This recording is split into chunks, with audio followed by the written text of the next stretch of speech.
So yeah, I appreciate you all have an interest in the wetlands regulations, the changes, the really substantial changes that have come into play, affecting all kinds of individuals and organizations and government agencies, et cetera. So we'll try to work through this in about 30 minutes. I'll give you basically the highlights. I do want to spend just a couple minutes talking about the original freshwater wetlands definition. Because that's where the fundamental changes are right there, front and center.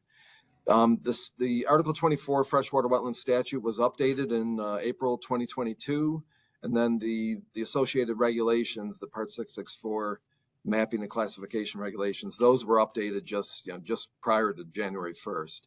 But the crux of the changes in what a lot of people are asking about, where wetlands are located, really comes down to the removal of 7 words in the first 2 lines here, as shown on a freshwater wetlands map. If you've spent any time in the past with Article 24 permitting, all of the DEC regulated wetlands were mapped, and dating back to the 1980s for most of them, and pretty easily available. People were aware of them, but we were strictly limited to regulating within 100 feet of those mapped wetland boundaries, with some caveats there. But that was kind of the crux of it. We no longer have that requirement or that link to the maps. Basically, anything that's a wetland on the ground that meet the various criteria, and I'll go into those details in a minute, they're regulated whether they're mapped or not.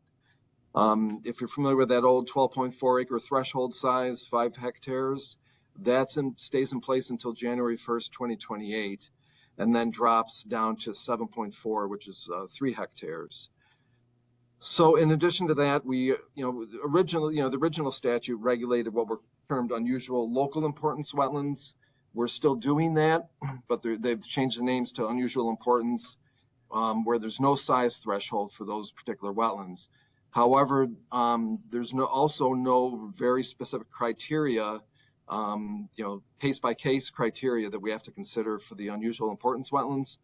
So there's many, many more unusual importance wetlands being regulated at this stage. But otherwise, the definition really stays very similar to what it was back in 1985.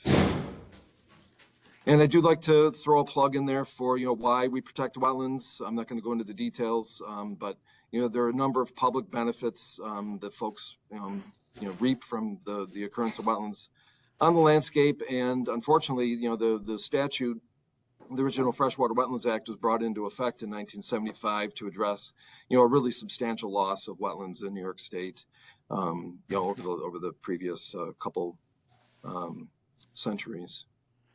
So here's kind of a summary, this slide and the next, of what the real important changes are in the new regulations and the revised regulations. So as I mentioned, our wetlands jurisdiction is no longer tied to maps. So these, if a wetland is a wetland on the ground, meets the definition of a wetland, it's regulated, regardless of whether there's any map showing it or not.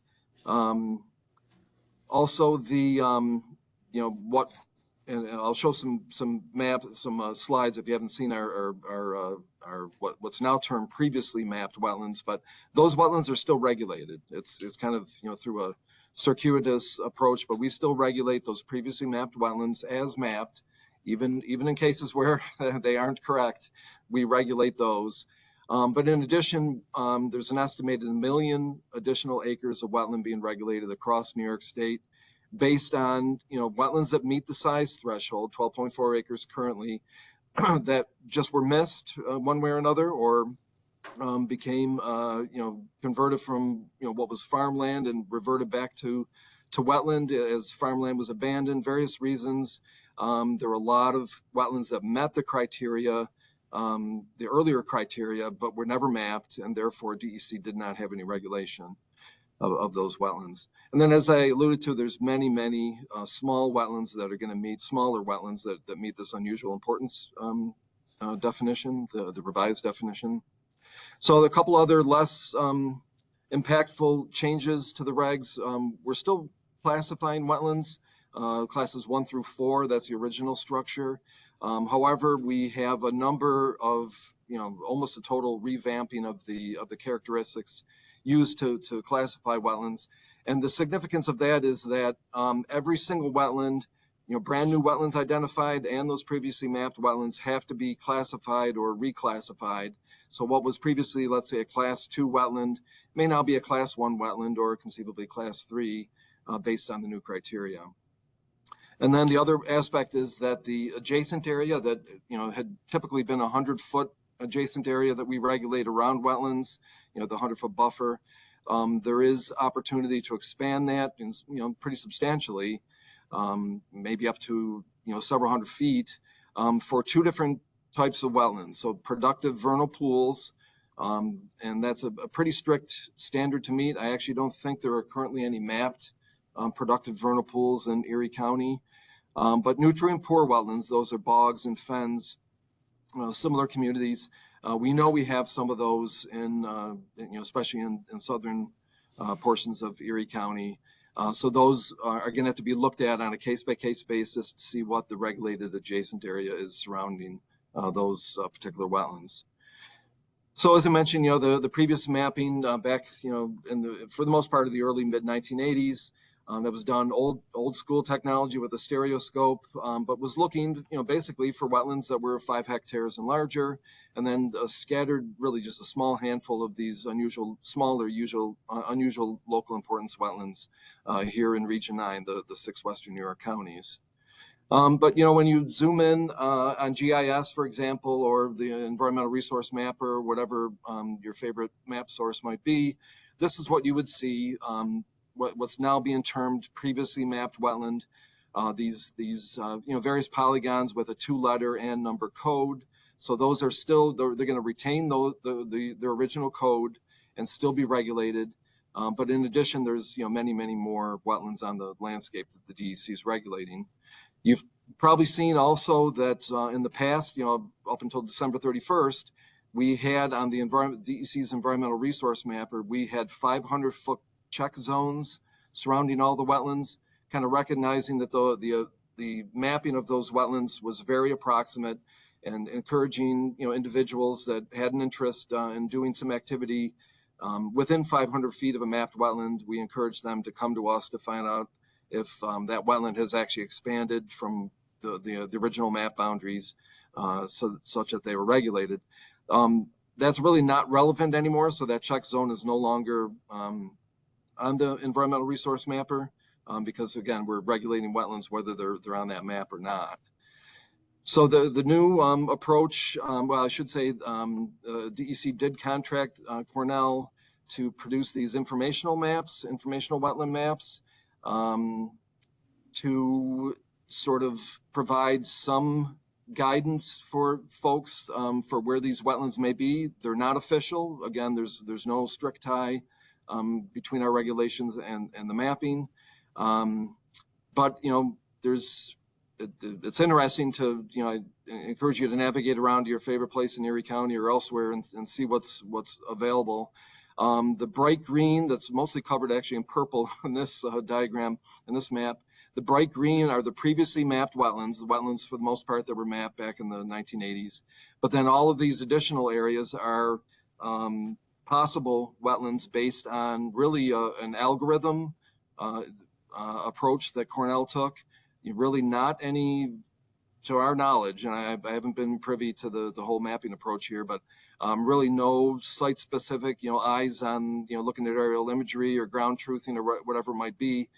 These are really generated by an algorithm.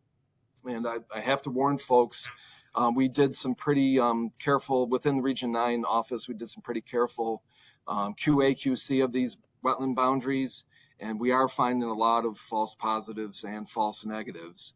So we kind of encourage you to look at these maps with a grain of salt. They're accurate in certain areas and just not accurate and totally outrageous, to be perfectly honest, in some places. So keep that in mind. We do encourage, on the DEC's Environmental Resource Mapper, there is an option to turn on the National Wetlands Inventory layer as well. So if you look here, we kind of combine these 3 layers, the previously mapped wetlands, the informational wetlands, and the NWI wetlands. That may give you a better idea of where wetlands may be regulated. But again, it's all unofficial. This is really just as a guidance toward trying to help people realize if they're regulated. So I mentioned that a real significant change with the regulations is that we're asserting jurisdiction over many unusual importance wetlands with no size threshold. Most of those are the design was, and similar to 1975, the design was to protect smaller, highly functional wetlands. We have a vernal pool in the center picture here, and then those that provide habitat for rare, threatened, and endangered plants and animals. But there are actually 11 triggers, of which only 2 of those are really tied to rare plants and rare animals. So I'm not going to go through all of these, but the most significant in terms of geographic coverage are these that I highlighted or that I bolded out: the urban areas, the wetlands and floodways, and then the watersheds with significant flooding. So I wanted to throw just a couple examples out there for you to see. Here's the statewide map showing all the urban areas across the state. And please realize these urban areas are based on the U.S. Census Bureau 2020 census, cell block by cell block, not by, municipality, city, town, or whatever. It's really cell block by cell block. So you get a really kind of dissected view of unanticipated irregularity to these shapes. So as I zoom into the Region 9 Western New York area, you can see a very large area around the Buffalo Niagara area. Similarly, Rochester, Jamestown, Olean.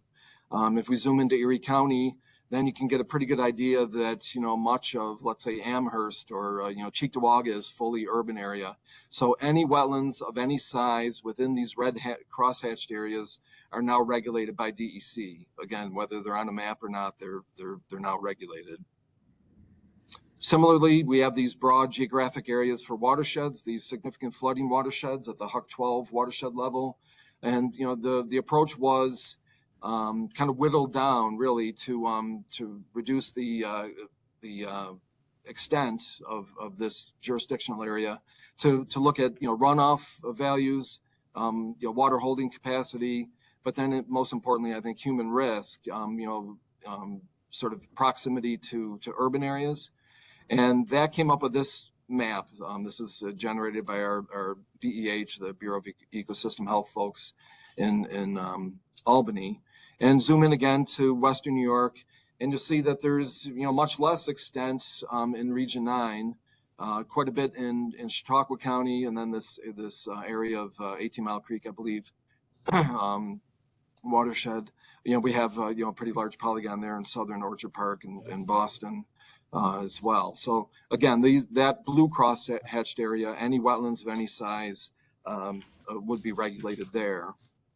And then somewhat similarly, the floodway designation, if you zoom into any given area, turn on the FEMA floodplain maps and just check just the floodway layer, this is what you find. And for the most part, some just a small percentage of the water bodies in any given area, but pretty extensive, linearly, many miles of floodway, and in some ways kind of broad, other places pretty narrow, associated with riparian corridor.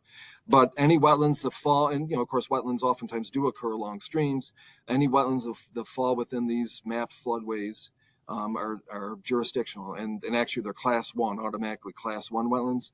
I should have mentioned that those that fall in the urban area are automatically class 2 unless there's some other higher level trigger. And I have to say, I did a jurisdictional determination request for my property where I live in Elma, and I found out that I'm a proud owner of a class 1 wetland that's associated with the floodway along Pond Brook there. So these decisions are coming out from Albany, following the revised regulations. So, with these really substantial changes to the mapping, to what we regulate, and then the absence of mapping, we actually have a requirement. We encourage, but also have a requirement for permitting purposes and enforcement purposes that we need a formal jurisdictional determination made for any given property that may be, considering any kind of regulated activity, whether it's just, putting erecting a pole barn, or a highway department that's doing a linear project, whatever it might be. They should come to us to get, find out where, what wetlands are jurisdictional. And then also to answer the questions I have here in the second and third bullets, what is that wetland class? With every wetland, every previously mapped wetland being reclassified, every brand new wetland needing a classification for our permitting process. That's the second part of what Albany and the regions for certain applications provide. And then, if perchance, is it a nutrient poor wetland or a productive vernal pool community, then there might be an extended adjacent area. And the DEC's jurisdictional determination reply will let you know about all of those factors. So it ends up being a three-step process where there's a request made to DEC of this parcel JD request. Am I regulated? Is this property within 100 feet of a regulated DEC regulated wetland? If so, then the next step is to get a delineation done, whether it's by DEC or a consultant, find out what the exact boundaries of the wetland, where they lie, and then add that 100-foot, typically 100-foot buffer, 100-foot adjacent area around that. And then for this project JD step, I think that's that's not my next slide. We would overlay the wetland boundary. Well, basically take the footprint of a proposed project and overlay that on the wetland and adjacent area boundaries. And if there's any overlap, that would require a permit from DEC. And so that first step, the parcel JD, as I've alluded to, you can make a request online. The DEC's jurisdictional determination website has a link, an online form for requesting those from our Albany staff. We have 3 ecologists that are doing that full time, making those jurisdictional determinations. Or there is a bypass, being called a bypass, for lack of a better term in my mind, but you can hire a consultant and pursue this consultant option JD request. Those are actually sent to the regional staff, and the consultants basically lay out, do all the work as far as what they think is jurisdictional, what the wetland class would be, and then it's up to the regional staff to verify or modify those consultant best guesses, so to speak. And of course, if you have a negative JD, there's no need for a delineation, no need for an Article 24 permit. But if it's positive, then we move into that second step of getting a delineation done. So here's this shows you where the shows you what the web page, the web link for pursuing the JD on the DEC's website. This is how it looks. You can navigate down through government. You identify yourself. It can be government agency, private landowner, whatever it might be. You end up opening up a map, and you can zoom all the way in. This is the biggest challenge for our Albany folks, is making sure that people are identifying the exact correct parcel, so you don't have a typo with your parcel number or your address. You zoom all the way in, click on that parcel, and then they know that it's that's the parcel of interest. And as I said, sort of our step 2 would be to flag for DEC staff or a consultant to flag wetland boundaries. And then we typically bring those into our GIS, overlay a 100-foot adjacent area, and then we can start looking at where that project footprint falls in relation to the delineated wetland boundary. And that would be that third step, the project JD. Is there Article 24 jurisdiction within that footprint? And if so, you would proceed on to the application and permitting steps. So you may have seen this, it's pretty concerning for a lot of people that DEC gives ourselves 90 days to complete a parcel JD. And then once that's done, an additional 90 days to complete a project JD. Some of this tries to factor in, time of year and that sort of thing, but really the parcel JD for the most part is done remotely but really just the backlog. Albany already has a backlog where it took 60 days for me to get my parcel JD, so they're kind of falling behind a little bit. They're trying to automate things a little bit better and start cranking them out. But I want to point out, if DEC does not respond, and then there's a 10 business day alert period, but if we don't respond within that 90 plus 10 days period, jurisdiction is actually waived within that parcel for 5 years. So this is something we don't want to, DEC doesn't want to see slip through the cracks.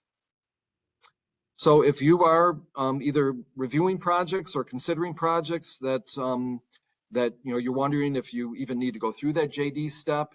The DEC is recognizing that, there's huge geographic areas where there's really a low likelihood for a DEC regulated wetland. So they're producing, and it's taken a while, unfortunately hitting a number of snags, but Albany staff are producing this exclusion zone layer.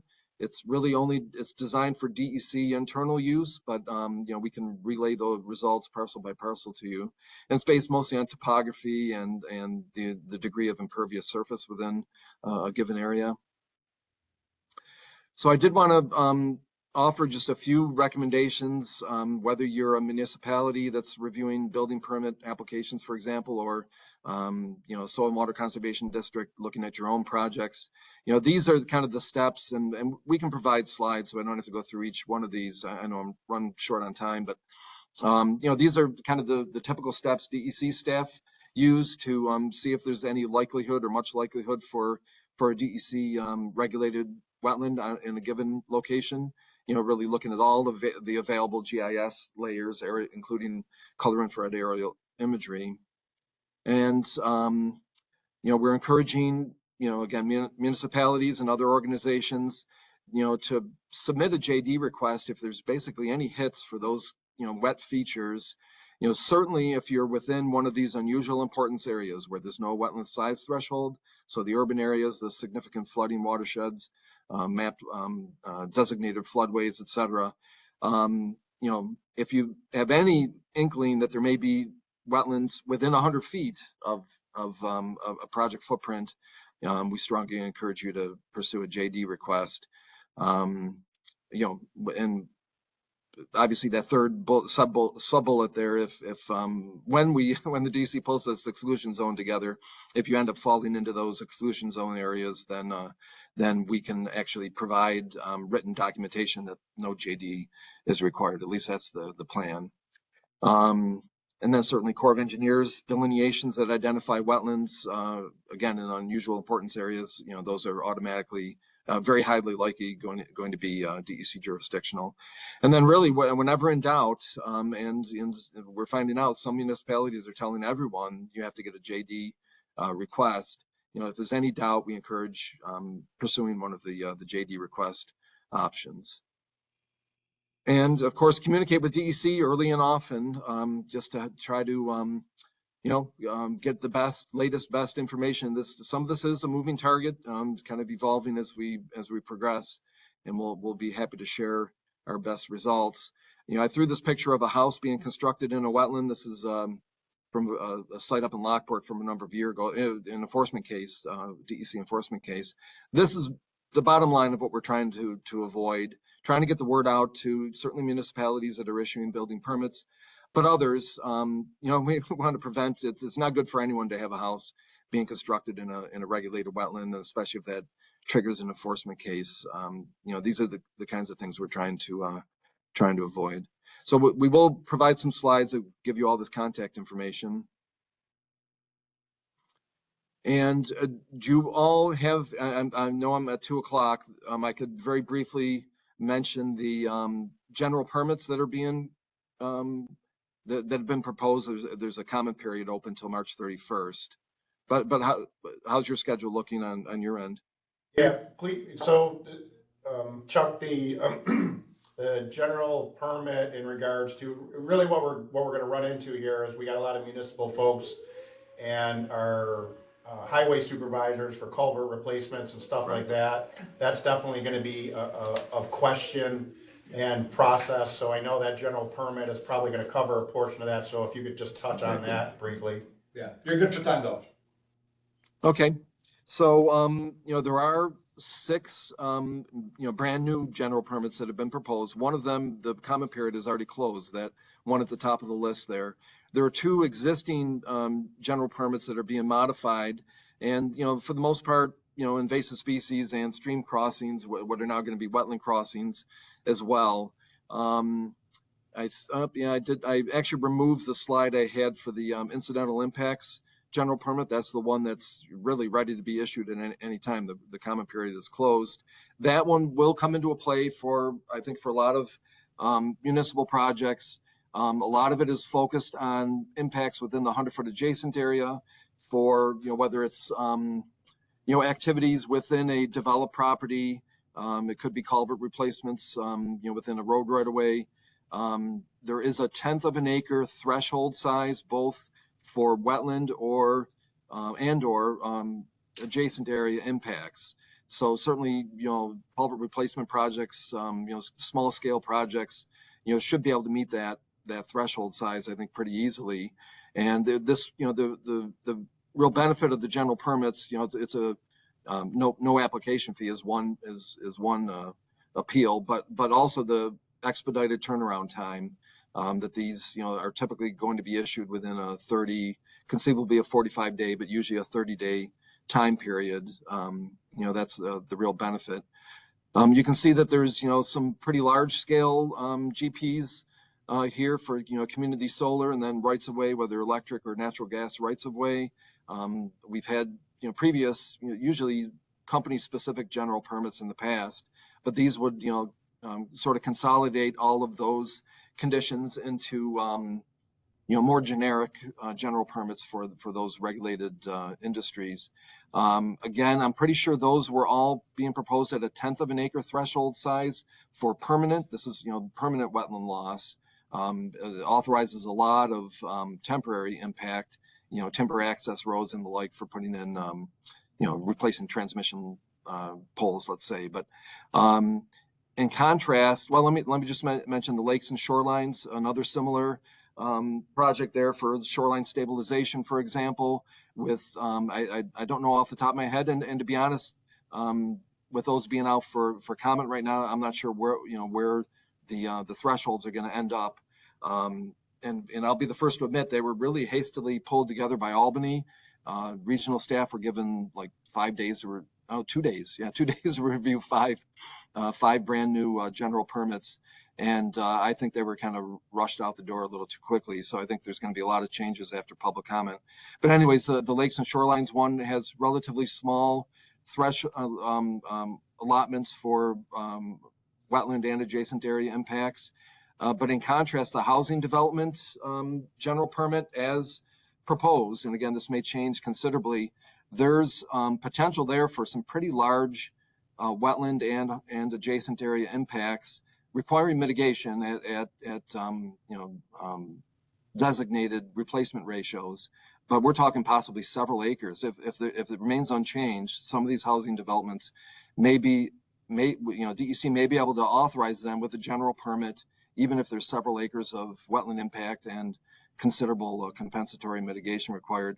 To be perfectly honest, I have a lot of heartburn about that. And DEC does have discretion to knock any of these, sort of questionable projects or activities into the individual permitting process if we're not comfortable that it meets the general permit standards.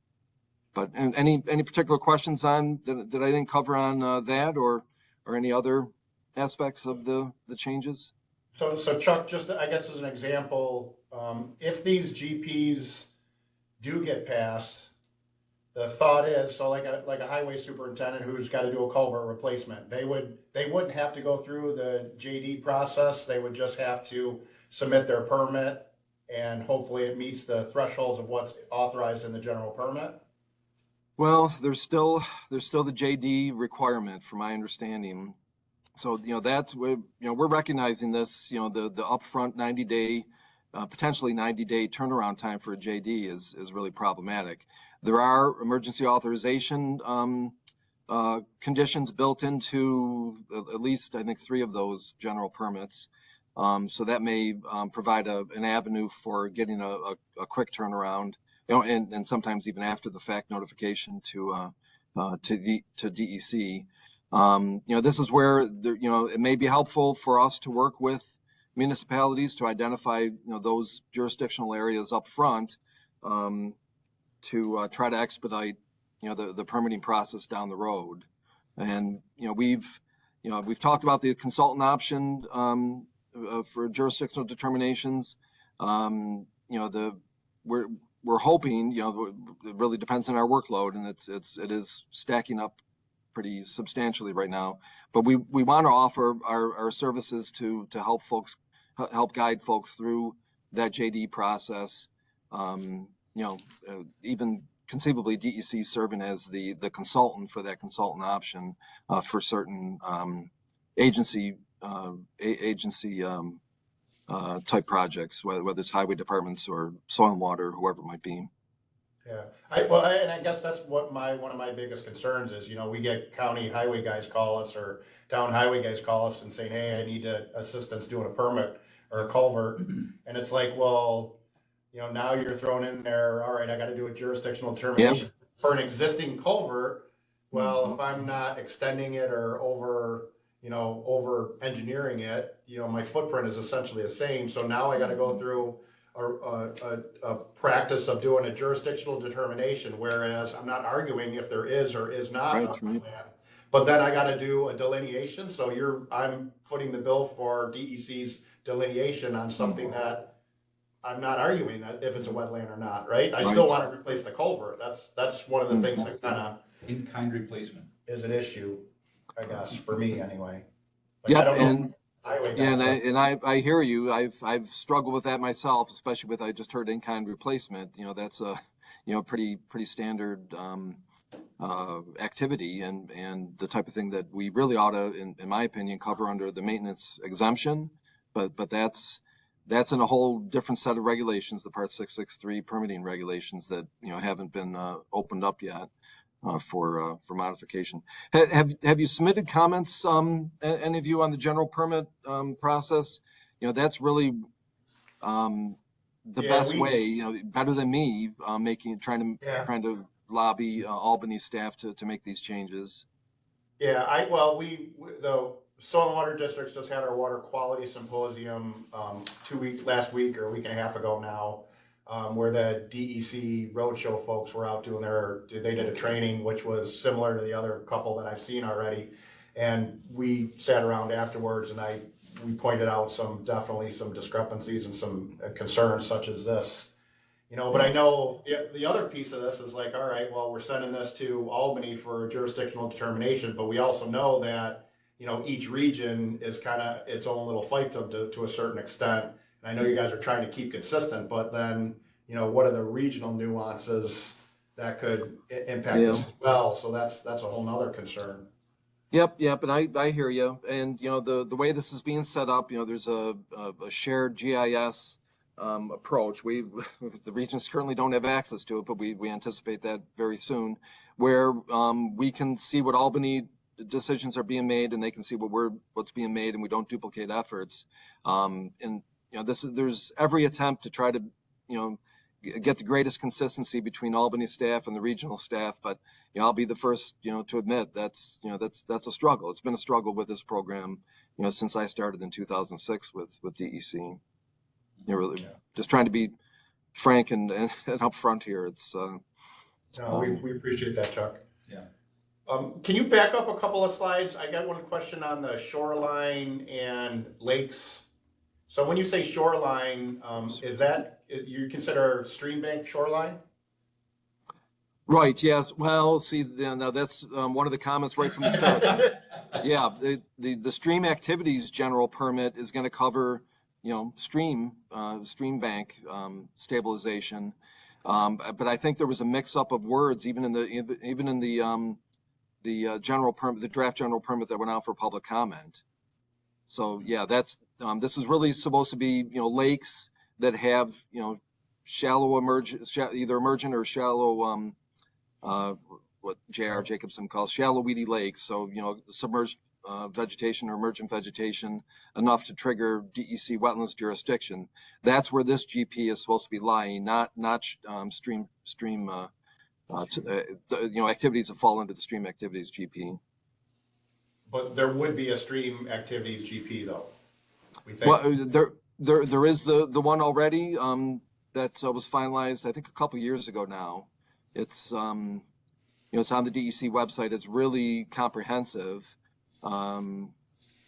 Has a similar structure to this, in terms of submitting a joint application form, but no application fee, and then very similar thresholds to what are being laid out in this currently proposed shorelines GP. Okay, so that one does have does a wetland component in that one, all right? Because see, we used to Exactly. see the Erie district used to have our own general permit, so like Right. we never really looked at that one. Now our general permit is getting Mhm. reviewed and revised with a bunch of the other county soil and water districts. So we're in that process. So I guess I haven't really looked at that one. So I guess I can we'll take a closer look at that and see how Yeah, and that was, designed to be, yes, I think there was a threshold size for the amount of wetland acreage that could be, authorized under under the stream activities GP. But your question about the county soil and water GPs, I I don't know how much we addressed the the revised Article 24 regs there, they and were. just how Well, I much think that's overlap what the is going to whole. be.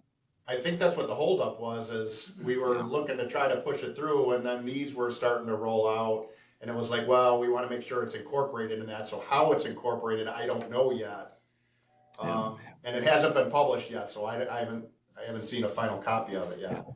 Well, that's a good prod to me. I'll talk to Michelle Wozniak. She's taking the lead on those, and make sure that we're not, locking horns with the new GPs that are rolling out. I'm sure someone's addressing that, but to be honest, I've delegated that to one of my staff, so I've kind of lost track of it. Yeah, I can't remember the girl I was working with on that. I'd have to go back to my emails. Yeah, Chris Carlson was actively working on it, and Matt Smith as well, but Michelle Wozniak is the kind of the real lead for those GPs. Yeah, but I know they were adding. I think it was Erie, Cat, Chautauqua, Wyoming. So I mean, it was a pretty good snippet Yep. of Yeah. coverage. So, does anyone else have any questions for Chuck? Everybody's quiet today. No, no. Everyone's stewing. Mark has asked a lot of good questions. He always does, right, Bonnie? It's true. Are the slides available somewhere? Yeah, Chuck. You can make Yeah, the slide? well, yes, Sarah, I will prep a PDF version of the slides. I don't know if you prefer like handout, so it's not as many pages. We could do like 6 or 9, 6 I think per page is kind of a good balance. Chuck, you might want to just reference, because there's the state outreach and education folks. There's been 2 or 3 presentations that it looks like these slides were kind of pulled from that have more available to them. So it might be better just to give a link to that, because I know that's online as well as far as presentation wise. Okay. Yeah, we could do that as well. Just so you know, I did start with Krista Spohr out of Albany. I took her PowerPoint and then modified it and really beefed up certain parts of it. So there is a fair amount of information that's new in this particular one I just gave. But there's certainly value in having her. We can find the most comprehensive version of her webinars and provide a link to that. Oh. Yeah. Thank you, Chuck. Really appreciate it. Yeah, thank you. Thank you. All right, and feel free, reach out. You've got the contact information there, for me, or I may delegate to some of my staff, but and permit staff as well. But don't hesitate to hold back. Things are, again, it's a work in progress, but we'll share with you and be as transparent as we can with you on where things are going.